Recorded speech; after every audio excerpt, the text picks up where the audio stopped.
Gardening brings joy and a sense of accomplishment to millions of people across the country. Our gardens fill our lives with beauty, color, and fresh air, but not every plant we grow is safe or welcome. Some plants, despite their attractive appearance, are now illegal to grow in America due to the risks they pose. These bans are in place to protect people, animals, and our environment from real and sometimes irreversible harm. Poisonous plants can sicken or even kill curious children and pets who don't know the danger. Invasive species can quickly overrun entire landscapes, destroy native habitats, and cost billions of dollars to control and remove. Other plants are banned because they're used to make illegal drugs, or they can harbor pests that devastate crops and forests. Even a single plant, if left unchecked, can spark a crisis by spreading rapidly and taking over entire areas. Laws are strict. Having a banned plant in your garden can mean serious legal trouble, including heavy fines or even criminal charges. Responsible gardening means knowing which plants are forbidden, understanding the reasons behind these rules, and making informed choices. The choices we make in our gardens matter far beyond our own backyards. They can impact entire communities and ecosystems. Let's take a closer look at some of the most notorious banned plants in America and learn why they're so dangerous. The castor bean plant, once prized for its beauty and castor oil, hides deadly ricin in its seeds. Just a few can be fatal.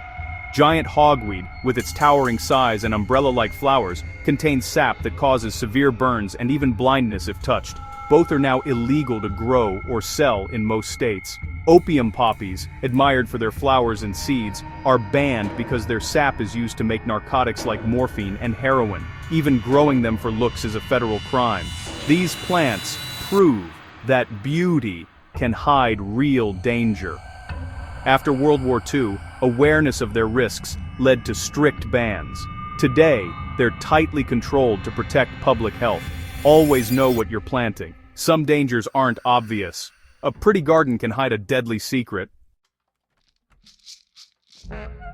Kudzu, famously called the vine that ate the South, was introduced to the United States in the late 1800s to help fight soil erosion and provide shade for porches and highways. But instead of helping, it now smothers forests, abandoned homes, and even power lines, costing billions of dollars in damage and control efforts every year.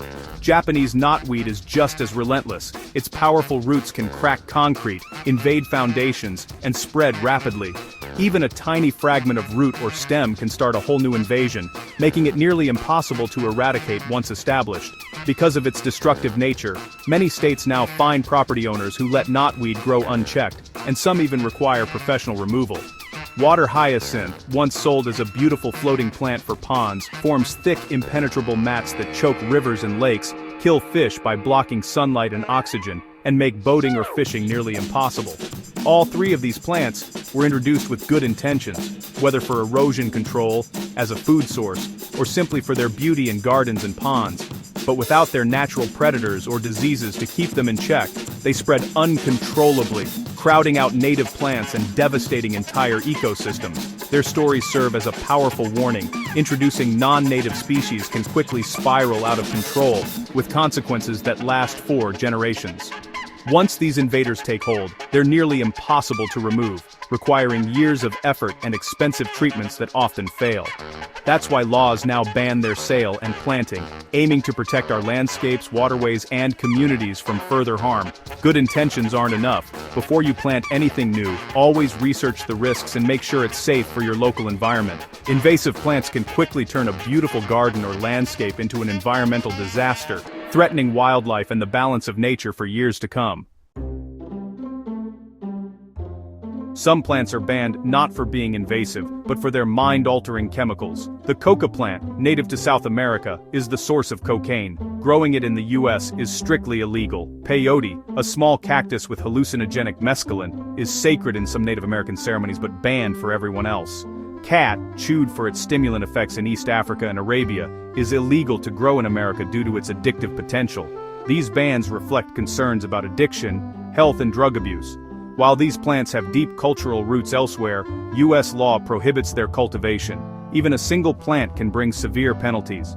The line between tradition and danger is complex. Understanding these laws helps us respect both culture and safety. The power of plants goes far beyond the garden. Wetland invaders like purple loosestrife, giant salvinia, and water spinach are among the most destructive aquatic plants threatening American waterways today. These aggressive species wreak havoc on rivers, lakes, and marshes, outcompeting native plants and altering entire ecosystems.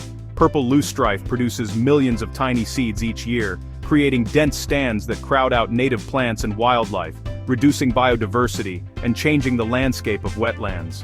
Giant salvinia, a floating fern, can double in size every few days. It forms thick, impenetrable mats that block sunlight, deplete oxygen, and kill fish and other aquatic life beneath the surface.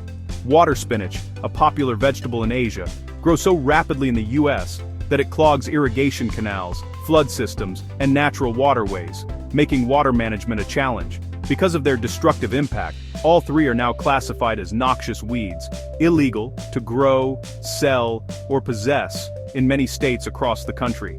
Their rapid spread destroys habitats, disrupts water flow, and costs millions of dollars each year to control and remove from affected areas. Even ornamental aquatic plants can escape from gardens and ponds, quickly spreading to devastate entire ecosystems if not managed responsibly. That's why laws banning these species are essential to protect our wetlands, water supplies, and the wildlife that depend on them. Always think before you plant near water. One careless mistake can have huge, lasting consequences for the environment. Protecting our wetlands and waterways truly starts in our own backyards, with the choices we make every day. The tree of heaven and garlic mustard are ecological bullies. Tree of heaven grows fast, releases toxins to kill other plants, and hosts the destructive spotted lanternfly. Garlic mustard, once valued as a herb, now overruns forests and disrupts soil chemistry. Both outcompete native species and damage entire ecosystems. These plants show how quickly a useful species can become a menace. Laws banning them are vital to protect our environment and agriculture. Being a good gardener means more than growing pretty plants. It means being responsible. Always check if a plant is banned or invasive before adding it to your garden. Choose native or non-invasive species to help local wildlife and keep ecosystems healthy. Our choices matter. Let's protect our land for future generations. A beautiful, safe garden starts with informed decisions.